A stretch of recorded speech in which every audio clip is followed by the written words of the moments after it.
Just joining us, some San Diego businesses reopened their doors today for indoor services, including hair and nail salons, and other businesses are being allowed to operate with some modifications. And joining us right now to break down the latest developments, County Supervisor Nathan Fletcher. Supervisor, thanks for joining us. What are your initial thoughts on where we are right now as far as cases go and with today's developments as far as the reopenings go? Well, Andrew, I think what we're doing right now is a mistake. I think that there are certainly entities like salons and type entities that have very low risk and exposure that could certainly open right now. But if you look at the totality of what's being opened and expanded right now, it is remarkably similar to what we did in June. But in June, we had a case count and community spread that was much lower than we have right now. And in June, we didn't have kids coming back to colleges and schools reopening. And so my fear is we're replicating what we did in June and we didn't learn our lesson. And we'll see an increase in cases, which would put us back at that top tier and require the reclosure of these businesses. So I'm very concerned. It's not the step I would have taken or how I would have done it. Having said that, that's a decision that's been made. And so my hope is we can come together as a community and really be vigilant and really be mindful and try and keep our case counts declining.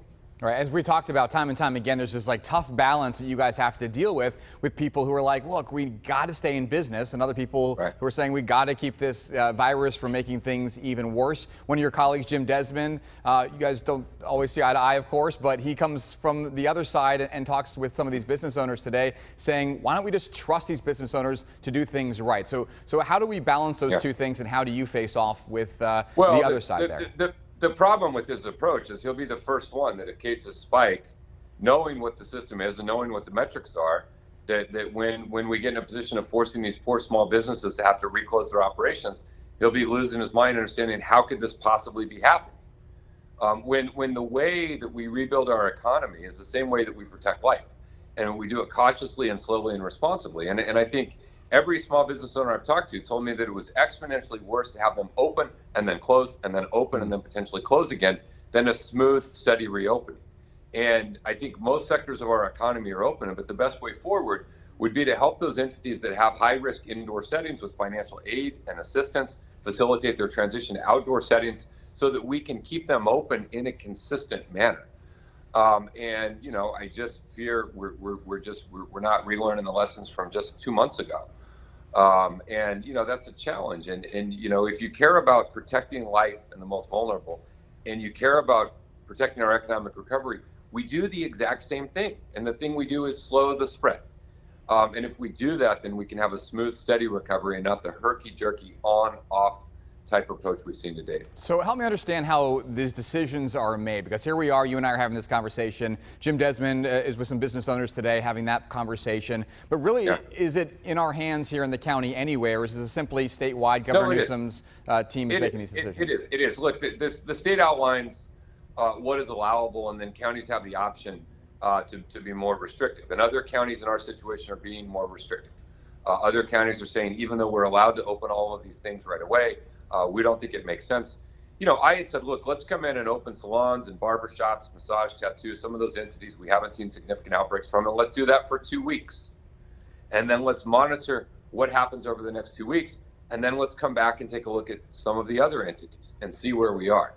And I think that is a better approach. You take a step, you do a series of entities, you monitor for a few weeks, you take another step, and then you have a better sense of what might have caused or triggered the problem. The other thing going on right now is, again, you have college students coming back on campus, and I know they're going to physically distance, but I don't think anyone went to college to physically distance. And it's really hard in that setting to have folks maintain adherence to that. And we have a number of schools trying to reopen, and we don't know what that impact will be on the cases as well. So, this is where we are, and we've got to make the best of it and try to move forward as best we can. So how might these moves, last question here regarding colleges, obviously sending some kids back, these businesses opening at least in part, have an effect on schools? So San Diego Unified went back today, virtually learning. These districts all around San Diego County are virtually learning. It's very tough on parents and the kids themselves. So does this have an effect on the ability for these schools to reopen and ultimately to get these kids back in front of their teachers? It doesn't have a direct effect on them because schools are cleared to open now if they choose to. If we trigger back to a higher tier, it's still not going to require the closure of schools. The only thing that will require the closure of schools is if they have X% of cases in that particular school, then they would have to take action. The indirect impact is folks like San Diego Unified who have tied their reopening to our case count and to our outbreaks. And they said, we're not going to reopen until we hit a different metric. And so if we see an increase in cases and increase in outbreaks, then they're unlikely to choose to do it. So it's a little bit of an indirect connection. But, I think coming back and trying to get our schools safely reopened is important for our kids. It's important for our economy. If parents are expected to go to work, they need some kids to be able to go back to school. And again, if we just took a cautious approach, if we focused on protecting people, if we focused on a smooth, steady, safe economic recovery, then I think it would be better for our region. Okay, a lot of parents would like to see that happen before long, certainly. Supervisor Nathan Fletcher, appreciate your time and your insight, as always. Thank you, Andrew. All right.